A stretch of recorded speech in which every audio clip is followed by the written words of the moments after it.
O dabar laikas pagal radiją. Diktoriai ir žurnalistai. Tylus kvėpavimas, pauzės ir ženklai radijo eterio metu. Aliu, Lietuvos radijas Kaunas. Ką padaryti, norint išjungti Kauną? Paprasčiausias dalykas – išjungti radijo aparatą iš 1932 spaudos.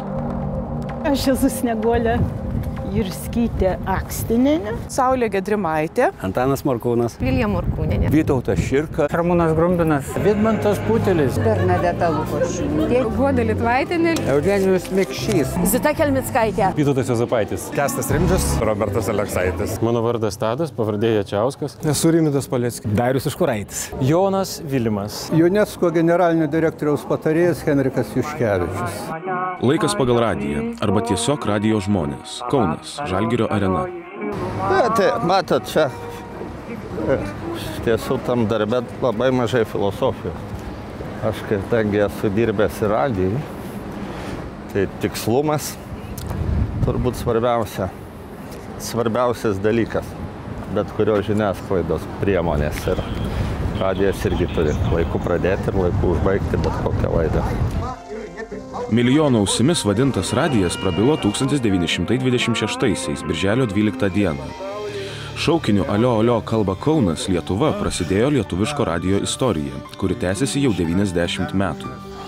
Tas 90 metų šiuo atveju yra milžiniška patyrimo kupra, pačia geriausia to žodžio prasme. Kaip tokiam organizmui turbūt galima radiją netgi taip pavadinti, tai yra labai nedaug metų. Lietuvos radijas tai yra solidu, tai yra šilta, tai yra sava ir tuo pačiu labai brandu. Žinoma, radiją įsijungti reikia ir išsijungti, bet tikėkime, kad toks radijas kaip mūsų niekad nereikėtų įsijungti dėl to, kad nuobodus, o gal tik dėl to, kad kiti reikalai spaudžia.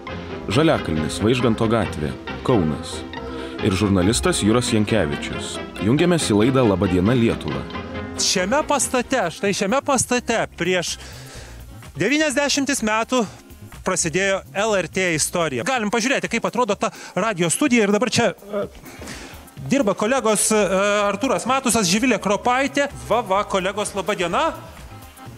Ir čia jau laba diena tiesiogiai, laba diena Lietuva. Ir mes matom tą stalą, prie kurio daugybė žmonių čia šiandien eina ir kalba. Ir apie ką žmonės kalba šiandien? O apie kągi jie galėtų daugiau kalbėti, jeigu ne apie Lietuvos radiją ir jo įvairius istorijos etapus. Čia mes turėjom visokių ir jau inžinierių, kurie pirmi dirbo giminaičių ir pirmųjų diktorių giminaičių, anūkų ir sūnėnų.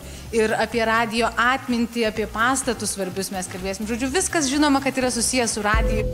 Šiame pastate, fortų ryšių mazge 1910-aisiais, carinės okupacijos metais buvo pastatyta telegrafinė stotis, telegramų apsikeitimui. Pirmaisiais Lietuvos nepriklausomybės metais grupeliai pažangių ryšių specialistų kilo mintis statyti naują, galingesnę radijo stotį. Statyba buvo patikėta prancūzų įmoniai. Stočiai tuo metu vadovavo Kleopas Gaigalis. Buvo planuojama per 1,5 metų statybas baigti, tačiau darbams susitęsus paskiriamas naujas radijo stoties viršininkas – inžinierius Alfonsas Jurskis. Jis stotį derino, tvarkė ir kaip vėliau rašė prisiminimuose, per 4 savaitės paleido radijo stotį. Man radija labai brangi, kadangi mūsų šeimoje tėvelis buvo tas, kuris tą radiją atvedė į Lietuvą, jeigu galėčiau pasakyti. Jis buvo specialistas, tais laikais jų nedaug buvo, o Lietuvoje jis turbūt buvo vienintelis, kuris galėjo tą daryti. Jis turėjo savo kolegų, bet tikrai paruošti, tai jis buvo tikrai pakaustytas, kaip dabar sako, žiniomis. Atsirado ir skeptikų. Vieni netikėjo, jog tikrai kalba Kaunas, kiti manė, kad radijas griauna gamtos tvarką ir prišaukė nepalankės oro permainas. Tuomet Alfonsas Jurskis ramino žmonės, kad radijo bangos visai nekliudo orui. Jos skverbėsi ne per orą, bet per tuštumą. Radijo bangos nei šildo, nei šaldo. O dabar iš Žaliakalnio leiskimės į Laisvės alėją, prie 23 namo. Čia 1928 metais Alfonso Jurskio iniciatyva buvo įkurta pirmoji Lietuvoje radiofono studija. Buvo taip, 2000 metrų žurnalas 2 metų radio jubiliejaus proga išėjo jubiliejinis ir ten yra fotografija. Ir aš iš to pačio taško nufotografavau tą namą ir jinai įdėta ir tai buvo prieš 10 metų. Ir tada aš galvoju, kadagi čia atsiras ta diena, kam čia skambinti, nes ten viršų valgykla, ten nėra su kuo čia kalbėti. Kas tai yra radiofonas? Tarptautinių žodžių žodynas skelbia, kad tai įstaiga rengianti ir transliuojanti radio laidas bei dirba radio diktoriai. Šioje studijoje dirbo Petras Babickas, Alfonsas Vabalas ir Irena Garmiūtė. 7 Kauno dienų komandos iniciatyva šiandien šis pastatas buvo įamžintas, grojant grupiai Low Budget Disco Project. Ir būtent šiandien čia šitame name, greta valgyklos įspūdingos, ruošiama tokia graži lenta. Ja atidengs 17 valandą, mes galim tik tai akies kampu pamatyti. Matom, aišku, žinoma, ką matom. Matom žodį LRT ir eime dabar, smetoniniai ir turėklai. Einam ir matom tokias, kokias duris nuo sovietinių čia laikų. Ir čia veikia valgykla. Ir šitą valgykloje valgo kauniečiai, pietus. Žmonės skaniai pietauja, bet mes jiems nebetrukdysime. Gerbiamos kolegės, tai čia irgi veikia radijas. Čia veikia, tiksliau, čia šiuose patalpose ir buvo kavinė, kurios pavadinimą, manau, kad išduosim per renginį. Tada, kai atidengsim lentą, kas... Turbūt vadinasi radio kavinė. Na gerai, Jūrai, tu visada išduodi. Atvykę į Kauną, nepamirškite užeiti į radio kafe. Nesigailėsite aplankę šią ramią vietelę.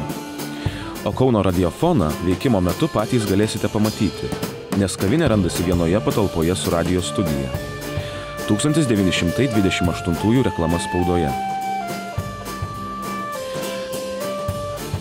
Studiją nuo kavinės skyrė stiklinė siena, todėl lankytojai galėjo stebėti dirbančių Kauno radiofono studijoje darbą. Kavinė buvo labai populiari. Radiofono programa iš pradžių trukusi vos 1,5 valandos per dieną, jau pirmaisiais gyvavimo metais išsiplėtė iki 4 valandų.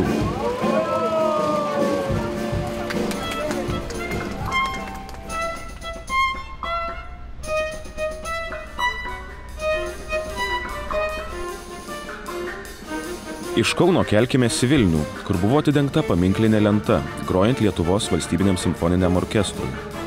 Vilniaus Mažojo teatro pastate buvo įsikūręs Lietuvos radijas. 1939-aisiais čia dirbo diktorė Undinė Nasvytytė.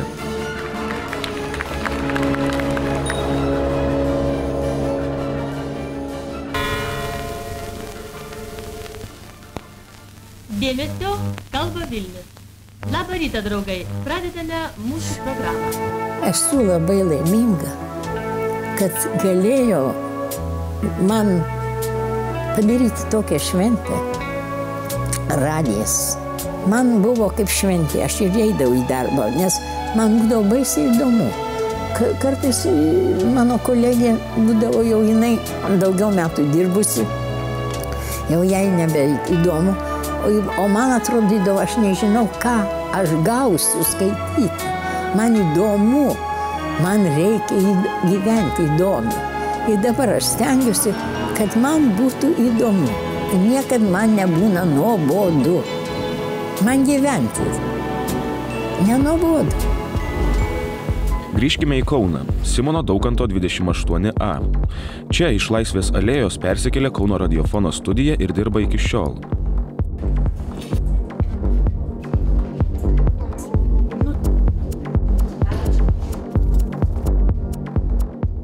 Na ką, tęsiam Labą dieną Lietuva laidą ir ar žinote, kasgi čia yra?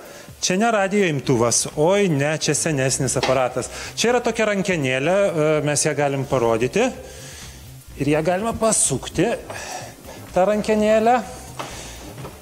O kaip ten viskas viduje veikia, mums pasako žmogus, kuris dar užvakar visą tai. Gerai, nepykit, Feliksai, suodinas iki ausų taisėte, žiūrėjote, kas ten viduje ir matėte ir pataisėte. Taip, ten buvo nutrūkusi spyruoklė, teko ją vėl išimti, sugrūsti ir vėl pataisyti. O šiaip tas įrenginys yra, aišku, skirtas plokštelėm groti. Jis yra... Ir taip, paleiskim. Tiesiog...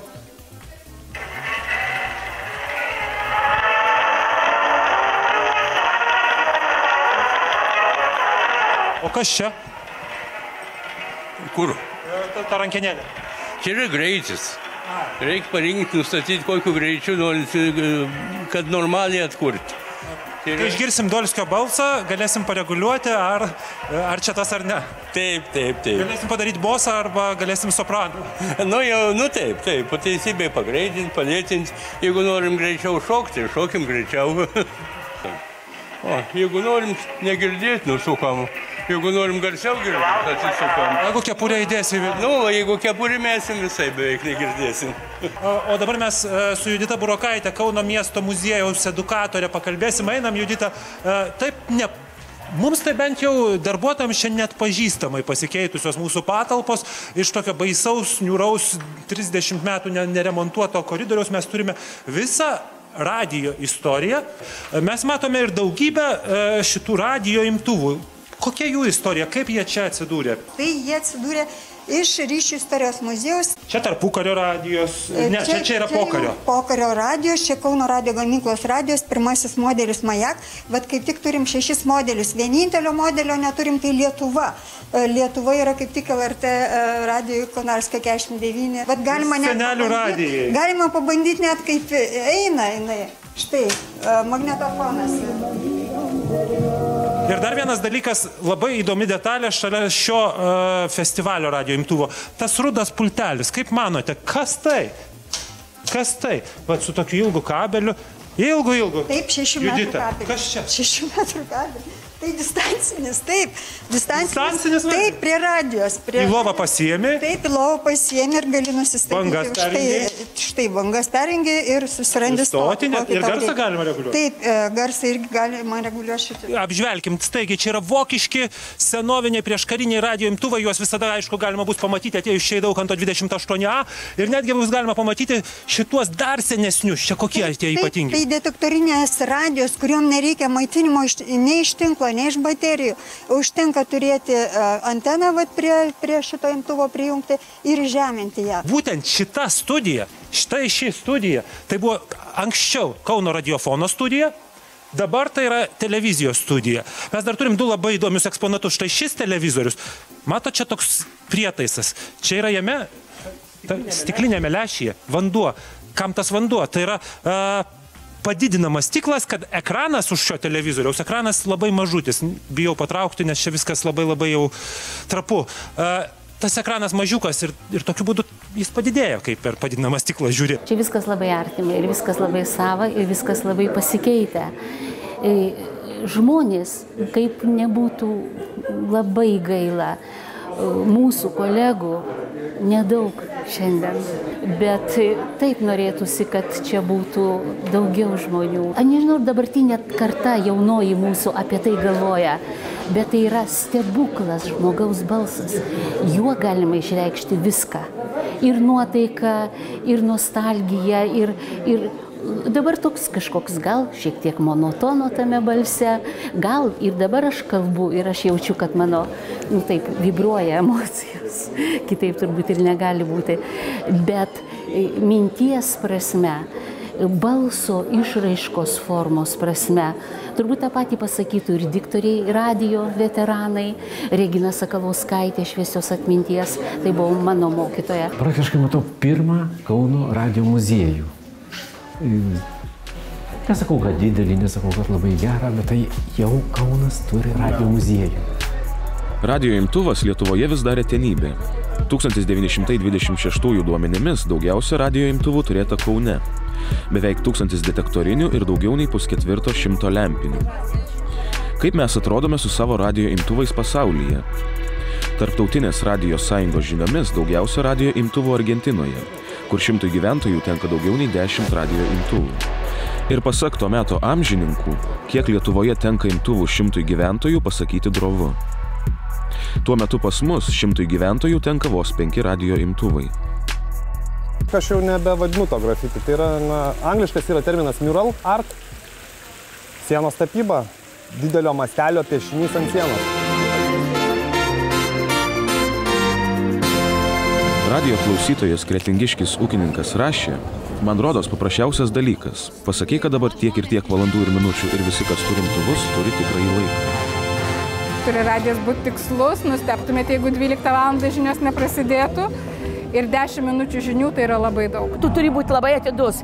Tavo akis, tavo ausis turi būti visą laiką nuo tokios pasirengusios klausyti. Radijui dirbant minutė, tai yra baisu. Jeigu ta minutė tylos eteryje, tai viskas, tai siaubas. O žmogui minutė tylos. Jeigu tai yra tiesioginis eteris, tada tu iš tikrųjų turi klausyti žmonių. Tu turi būti atidus, tu turi girdėti, o jau nusišneka ir tu sakai, ačiū, kad jūs mums paskambinote. Ir žmogus sako, palauk, aš dar ne viską pasakiau. Žinoma, galima ir nusispjauti, sužinos tą žinią vėliau, pusvalandžių ar 15 minučių, betgi norisi kuo greičiau. Ir nedaug dievenais laikais pasakyti, kaip dabar sako, dabar 9 valandos maždaug 5 minutės. Už tą maždaug kviesavo ant kilimų, reiškia. Pagal radiją gal skaičiuojamas laikas, aš taip sakyčiau. Pagal radiją. Aš nežinau, ką pasakyti, nes aš nežinau, kaip jie dirba. O kaip dirba ir kvėpuoja žmonės dirbantys radijo eteryje?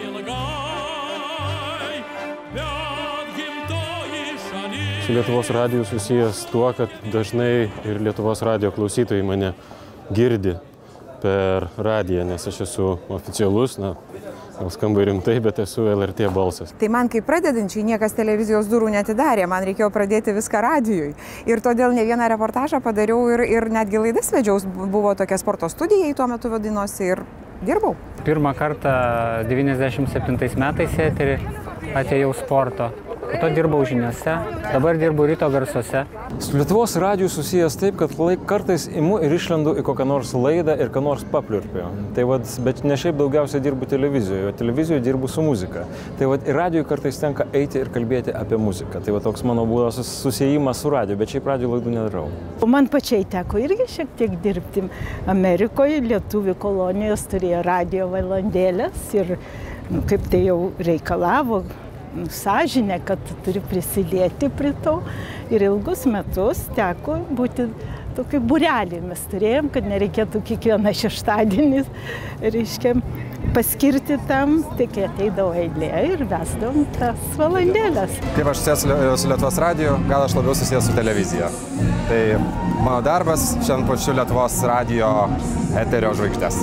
Prie visos pagarbos televizijai, kuri mano žili plaukai yra dėka televizijos, todėl kad man teko labai daug, man teko organizuoti olimpinių žaidynių televizijos transliaciją iš Meksikos į visą Europą ir su radiju lyg tai lengviau, bet jeigu pagalvoti apie tai, kur yra didesnis intelektualinis krūvis ir kur turbūt yra vis dėlto radijui.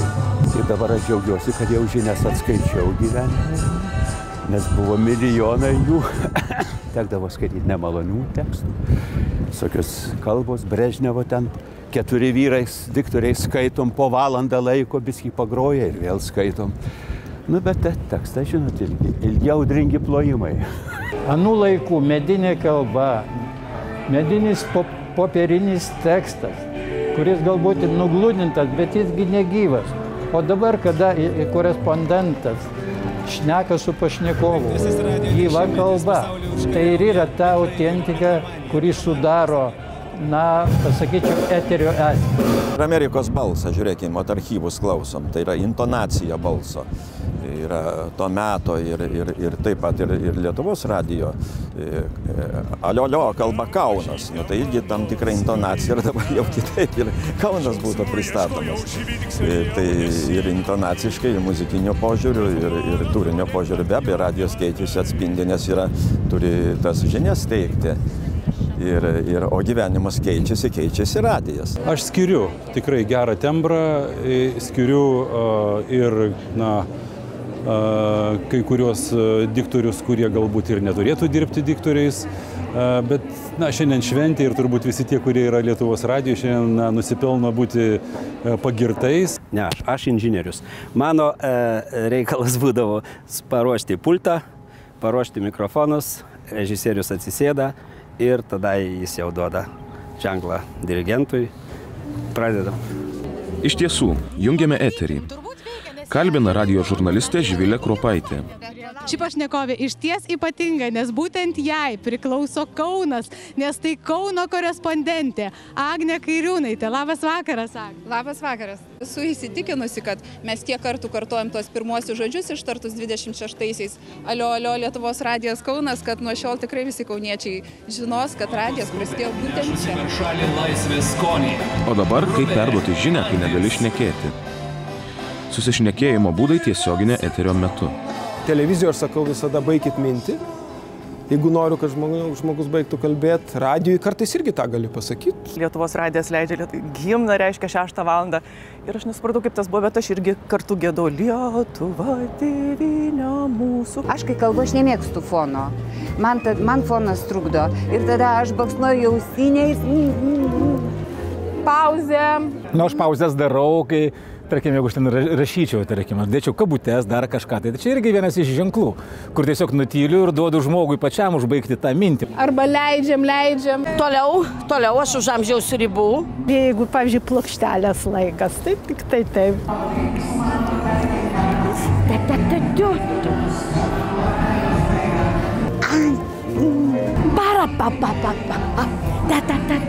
Na. Tai reiškia, baigiu kalbėti. Ten sekundės, kadrai ir turi susieiti. Čia toks judesys, toks. Maždaug baig. Jeigu jau baigi, tai vis biški parodai, kad dar ir... Pauzė. Šitoks taip. Iškelk muziką. Arba užtenka. Jau nueik, jau dabar aš kalbu. Dar kalbu, bet jau ten uodegytę pikšt ir nuimi. Jeigu rodai monitorių ir rodai taip, vadinasi, muzikos nebus. Ne tik ženklų kalba, bet ir kai kurie terminai, kurių iki šiol nėra jokiame žodyne. Gyvi gabalais, kaip čia kaip amžinatilsį Dauguvietytė, nes buvo laida, kaip tie garsieji Petraičiai, kur buvo kai kas filmuota, o kai ką jie tiesiog studijoje, tai taip ir buvo tas gyvi gabalais. O mes, radijo, aš galvoju, mes kokį žargoną, ko gero, irgi turime savotišką. Sakom, voiceriai, nieko klausytojas nežinotų, kas tai yra, o tai yra žurnalisto įskaitytas pranešimas balsu. Yra iškirptukas, jau čia mes lietuviškai susigalvojam, tai jeigu pašnekini pašnekovą, o jo naudoji tik mažą dalytę žiniuose, nes tikrai daug gali 20, 30, daugiausiai 40 sekundžių panaudoti, tai čia yra iškirptukas. Pasakyt, ką nors jo? Pavyzdžiui, apkarpy galus, viskas aišku. Ten koks Jonas Petras guli ant lentynos, reiškia, jo juosta įrašyta yra ant lentynos. Dar kas nors. Žemas jūsų lygis. Truputį garsiau reikia kalbėti. Radijas yra tai, ką tu iš tikrųjų darai. Tu negali pasakyti, o jis blogai nufilmavo, o jinai blogai tekstą iššifravo. Tu viską darai pats ir dėl to tu turi daryti visą tai, savo galvą. Radijuje tai yra komponentų daug. Tai yra balsas, yra tavo kalbėjimas. Ir labai visi akcentuoja kirčiavimą. Kirčiavimas būtinas, aišku. Mokėti lietuvių kalbą tau yra būtina, nes tu tada, tai yra tavo darbas, tu iš pagarbos savo profesijai. Televiziją tu turi dar įsivaizduoti ir galvoti, kaip tu atrodai, ar ne. O radijoje tu koncentruojasi į mikrofoną ir tu įsivaizduoji tą menamą savo klausytoją ir tu kalbi jam, būtent jam. Radijas galbūt daugeliu žmonių pirmiausia yra žinios, bet aišku ir kažkoks tai burzgėjimas ausyse, kol kažką žmogus daro kur nors.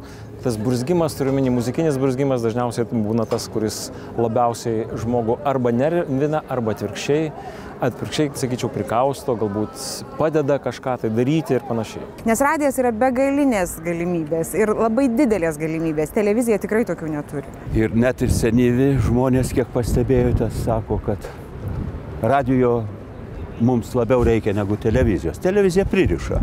Radijas informuoja čia ir dabar. Ne tik tai Lietuvos, bet žinot, visi pasaulio įvykiai ir panašiai. Radijas yra labai intimi informacijos priemonė, kurie ateina į kiekvienus namus, į kiekvieną ausį ir žmogus kiekvienas priima tai labai asmeniškai. Radijo imtų skaičius pasaulyje nemažėja, jisai didėja. Radijo eteryje svarbi ne tik pradžia, bet ir pabaiga bei paskutiniai žodžiai ar palinkėjimai. Aš manau, kad išlikt palinkėt būtų banalu, nes tikrai radijas išliks, tik išliks kitos formos jo išlikimo. arba jo buvimo tiesiog bus kitos formos. Klausytojas turi turėti skonį ir būti išmintingas. Tai vat aš to ir linkiu mūsų visiems tautiečiam, klausytojam Lietuvos radijo, ugdyti save ir iš tikrųjų Lietuvos radijas yra pasiekęs jau tokį lygį, kad tai yra, ko gero, pats išmintingiausias, pats objektyviausias žinių skleidėjas visoje Lietuvoje. Lietuvos radijas visada turi būti teisingas, nors sako, kad pasaulyje teisybės nėra. Bet teisybė ir teisingumas turi visada gyvuoti. Visko yra. Svarbiausia, kad ta tiesa niekada niekur nedingtų, neišblėstų. Aš linkiu Lietuvos radijo ir televizijai transliuoti tikrą, gryną tiesą. Neužmirškit, aš nežinau, da gyvensiu ar ne, bet jūs tikrai, kad už 10 metų Lietuvos radijui 100-metis. Taip, kad linkiu ir toliau tęsti taip. Lietuvos radijas atviras kiekvienam žmogui. Jaunam, senam, storam, plonam.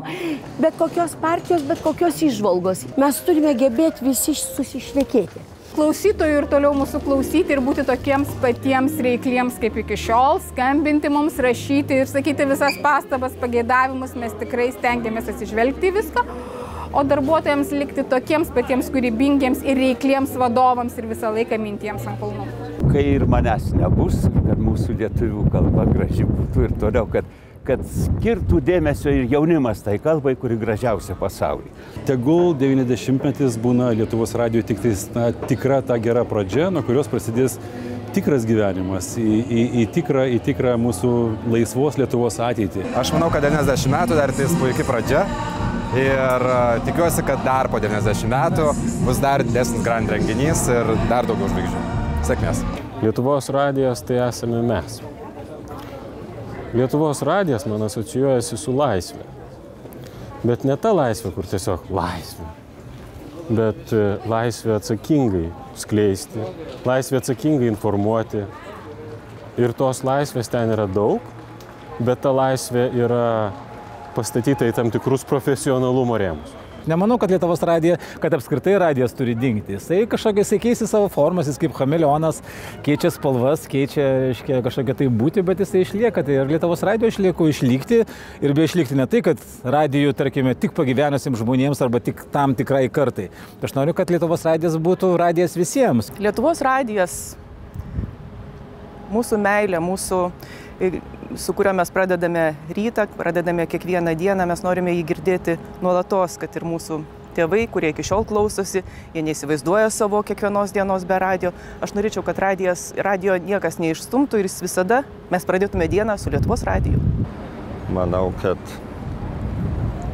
tai tapo Lietuvos istorijos dalim ir taip ir bus turbūt ir visą likusį laiką.